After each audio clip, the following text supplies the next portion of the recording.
There's some interesting storylines across the NHL right now. I was just talking about the Leafs and the Oilers. How important do you think second place is to either one of those teams?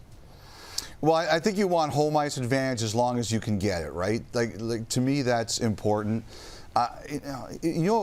Tim, you're a big football guy. Yeah. You know which game I always remember? Remember the year the Patriots went unbeaten and the Giants gave them that big run in the last week of the regular season and then eventually beat them in the Super Bowl? Yeah.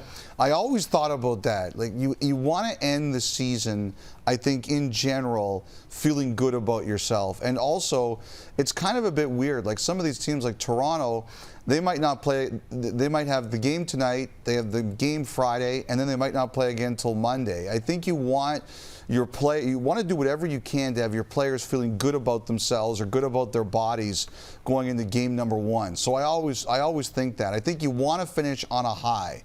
And I think if, for whatever reason, if Toronto or Edmonton wasn't able to clinch home ice, at least in the first round, I don't think you'd feel as great about yourself as you should going into the playoffs. Since we're talking about the Oilers and the Leafs, last time we had you on, you threw Roman Josi into the conversation for Hart. I loved it, but this feels like it's almost updated daily. Where are you on the Hart Trophy right now? Because I think it's a wonderful conversation. Well, I got my ballot yesterday, so I started to think about it a bit more. And, I think to me, the four players, it's funny, I said on Saturday night that the four for me were, in no particular order, Matthews, McDavid, Josi, and Gaudreau. And the one thing I got a lot of, and it's from people who are based in the States, Shesterkin. Yeah. Like, I think some of the U.S.-based people, these aren't necessarily voters, but people in the game, they think that Shesterkin is getting a bit hosed. So but I think my top four is probably going to be some combination of those four people I mentioned. The one thing that I'll say about the Hart is we were talking about Carey Price winning the Hart Trophy, and what he did that year was he led the NHL in goals against and he led in save percentage. And for a while there's a little bit of a lull from Shesterkin, and I counted him out too for each. And then we look back and he's all of a sudden back on top of save percentage. He's back on top of goals against average. I think that puts him in the conversation. Whether that means he's a finalist, I mean, this is a damn tough group of players this year because there are guys putting up some real numbers. Yes, but like I said, last year the hard one was the Norris. This year the hard one's the Hart and the whole ballot.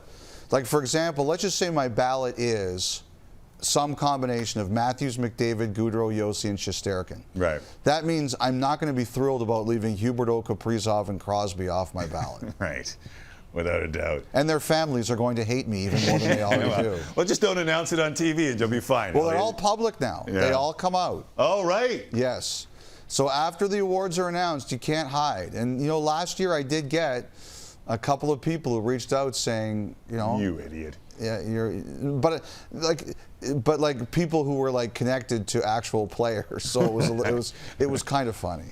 So let me ask you this, because I think this is a legitimate conversation, and we're going to. How many guys will have Josi on, guys and girls? How many guys and girls will have Josi on their Hart Trophy and vote Cale Makar for Norris? See, I won't do that. Yeah. I won't do that. Like, as a matter of fact, what I do, Tim, is I do the Hart first. And then everything else sort of flows from that. Like, for example, if I have a defenseman on my Hart ballot, they have to be ranked the highest on the Norris. Like, I don't believe in that. I think that you can't say someone is the MVP and then not the best defenseman. Now, the area where I know that people dispute that is the All-Star teams. We also vote the All-Star teams. Right. For example, if Matthews is number one on my Hart ballot, he has to be my first All-Star center. But I know people who don't see those two awards the same way, or those two things the same way. Mm-hmm. And they, like, for example, I know one year someone left Connor McDavid off their Hart ballot, but put McDavid as his number one All-Star center because he said those are different. And I don't personally do it that way, but I understand that not everybody looks at it the same way I do. Yeah, I've heard, like, Ken Reed was in here and he said they should change it to most outstanding for the Hart. And I said I disagree. I think I think being valuable is part of the equation when it comes to the Hart. And I know Kevin Durant said the same thing too. Like, why do guys have to win these awards? If they're carrying a team by themselves, they should be rewarded for that. And there is that difference between kind of winning and being great on winning teams and just output on a team that might not be as good. You know, I think the only problem with that entire argument is that Ken Reed is making it. Ken Reed and Kevin Durant probably aren't the two teammates you want. Did you see what Durant did today on Instagram? You mean, well, I saw on Twitter where he went after Barkley. Barkley, yeah. You know, I have to say this. So, like, I don't have any problem with this. People just say what you want to say. But I'm just imagining Barkley there, like, thinking of, and the TNT producers thinking about this for 8 hours. Yeah. Like, they have 8 hours to work with before Barkley gets on the air tonight. Yeah, that was what Worldwide Bob said. Like, don't mess with them. That's a great Twitter feed. That guy's excellent. Don't mess with them because this is what's going to happen. They're going to have a ton of time to get ready for you, my friend. And the other thing is, like, I always think, like, just take some accountability and no one has a problem, but there's so many people looking to deflect or because they feel like this thing, and I'm pointing to my computer over here, this thing, it means the truth. And all it is a bunch of people yelling at you and trolls, and you should just completely dismiss it 99% of the time.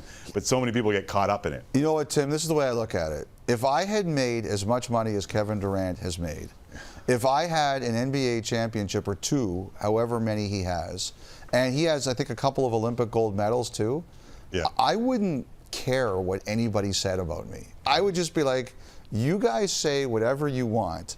I have generational wealth, and I've been at the top of my field. I've been the MVP. I've won NBA championships. I've won Olympic gold medals. You guys say what you want. I'm good here. Back to back with the Warriors, so you're right on the two. So let me ask you this before I let you go. This Golden Knights, Robin Lehner, getting to the end of the season, will there be any ramifications? Will there be any fallout from what's going on here? Like, what have you been able to glean from him playing supposedly hurt and the communication back and forth? Well, first of all, I would say it's not supposedly hurt. He's legitimately hurt. He's getting surgery, and I think there are more injuries than just the one they mentioned in the release yesterday. I just don't think it's over yet. Like, I saw Peter DeBoer's quote today. I have no doubt that will be like waving a red cape in front of an angry bull to Lehner. And I'm sure DeBoer knew that when he said it. I don't think we've heard the last of this. Look, I think right now the Golden Knights, we have to figure out, are they going to make the playoffs? They need to win out and they need help. So I think that is first and foremost on the team's agenda. But whenever this is over and the season is over, there's no chance that the particulars here are going to be able to avoid talking about it or discussing it or explaining what happened. So I think first we'll get to that in terms of what Kelly McCrimmon has to say, what Robin Lehner has to say, what the owner Bill Foley has to say, what the other players on the Golden Knights have to say. Yeah. And then once we get that all out in the open, then we'll see what the fallout's going to be. I would just say this, Tim. This year, the Vegas season has had too much noise. There has been way too much noise. I don't think you can win when there's this much noise around a team. And if I'm in charge and I'm running that show, like, injuries are one thing. Like, they did get hammered with injuries. But I think you have to look at it and say we've had too much noise around this group. And even though that's Vegas, and Vegas is supposed to be showy and out there, this has been too much, and they have to correct that.